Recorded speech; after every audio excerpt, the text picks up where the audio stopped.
അസ്സലാമലൈക്കും, എല്ലാവർക്കും പുതിയൊരു വീഡിയോയിലോട്ട് സ്വാഗതം. അപ്പോൾ ഇന്ന് ഞാനൊരു ബീഫ് കറി റെസിപ്പിയാണ് കേട്ടോ. സിമ്പിളായിട്ട് ബീഫ് കറിയാണ്. അപ്പോൾ ആദ്യം തന്നെ ഞാൻ എൻ്റെ പുതിയ ചട്ടിയാണ് കേട്ടോ, അത് വെച്ച് അതിലോട്ട് കുറച്ച് വെളിച്ചെണ്ണയും കുറച്ച് നെയ്യ് ഒഴിച്ചിട്ടോ. അത് ചൂടായതിനു ശേഷം ചെറിയ ഉള്ളിയിൽ ഒരു 10 ചെറിയ ഉള്ളി എടുത്ത് ഇതുപോലെ കട്ട് ചെയ്തതിന് ശേഷം ചെറിയ ഉള്ളിയും പച്ചമുളകും ഉപ്പും കൂടി ഇട്ട് ഒന്ന് വഴറ്റി വന്നതിന് ശേഷം കുറച്ച് ഇഞ്ചി വെളുത്തുള്ളി പൗഡർ ഇട്ടിട്ടോ. നിങ്ങളൊരു പൗഡർ ഇല്ലയെന്നുണ്ടെങ്കിൽ റോ ആയിട്ട് ഇടാം കേട്ടോ. അതിട്ടിട്ട് ഒന്ന് മിക്സ് ചെയ്തതിന് ശേഷം നമുക്ക് ബീഫ് ഇടണം. കണ്ടോ, അപ്പോൾ ബീഫ് ഇട്ട് അതിൻ്റെ കൂടെ തന്നെ ഒരു തക്കാളി ഇട്ടു കേട്ടോ.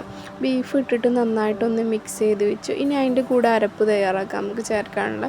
ഞാൻ ഇറച്ചി മസാല 2 സ്പൂണും അതുപോലെ തന്നെ 1 സ്പൂണ് കാശ്മീരി മുളക് പൊടി അത് വെള്ളത്തിലൊന്ന് മിക്സ് ചെയ്തതിന് ശേഷം ആ മിക്സ് ഒഴിച്ചിട്ട് നന്നായിട്ട് ബീഫിൽ ഒന്ന് മിക്സ് ചെയ്തെടുത്തിട്ടുണ്ട്. എന്നിട്ട് ചൂടുള്ള വെള്ളം നമുക്ക് കറിക്ക് ആവശ്യമുള്ളൊരു വെള്ളം കൂടി ഒഴിച്ചു കൊടുത്തതിന് ശേഷം കുക്കറിൽ നമുക്ക് വിസിൽ വേവിച്ചെടുക്കാം. അപ്പോൾ ഞാൻ കുക്കറിൽ തിളച്ച് പോവാതിരിക്കാനാട്ടോ അങ്ങനത്തെ ഒരു സ്പൂൺ അതിലിട്ടിരിക്കുന്നത്. അപ്പോൾ നമുക്ക് അതിൻ്റെ വെള്ളമൊന്നും തെറിച്ച് പുറത്തേക്ക് വരില്ല. ഇപ്പോൾ വിസിലൊക്കെ വന്ന് ഇറച്ചിയൊക്കെ വെന്ത് അപ്പോൾ ഞാനതൊരു ചട്ടിയിലോട്ട് വീണ്ടും മാറ്റി എന്നിട്ട് ഒന്ന് തിളപ്പിച്ചെടുക്കാൻ വേണ്ടി വെച്ചിട്ടുണ്ട്. ഉപ്പൊക്കെ കറക്റ്റാണ് നോക്കി. ഇപ്പോൾ ഞാൻ ലാസ്റ്റ് ഒരു 2 നുള്ളു ഗരം മസാലയും കൂടി ഇട്ട് കുറച്ച് മല്ലിയില ഇട്ടപ്പോൾ അടിപൊളിയായിട്ട് വന്ന്. താങ്ക് യു, ടേസ്റ്റാണ്.